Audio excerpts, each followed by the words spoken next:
呢個係我一直都想食一個好味嘅粵式呢啲春卷。擺落個口度咪得咯。喺海邊餐廳食嘢就係咁樣啦。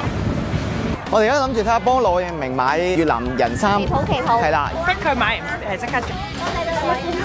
500啊！見到嚿好似滑嘟嘟咁嘅行出，哇！你做咩嚟影合照？個光環係屬於佢。龍蝦到啦！嗱，嚟越南食海鮮有樣嘢好，就係你通常有啲咩餐廳咧，大部分啲店員咧，如果你食海鮮咧，都會幫你剝晒啲殼嘅，我唔會食嘅，即係我口度啦。你將得比呢個嘅店員更加似店員。食完個飯，飲埋杯嘢，睇埋個 flash show，跟住就翻去我哋間 villa 繼續開 party。哇！有熱水啊！佢噴到塊面啊！我哋行埋嚟啊！好靚啊！唔好亂食，唔好亂食。做咩你好驚啊？好驚啊！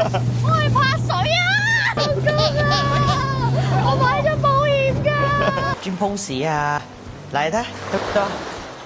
平時唔做運動咪咁樣咯，你睇。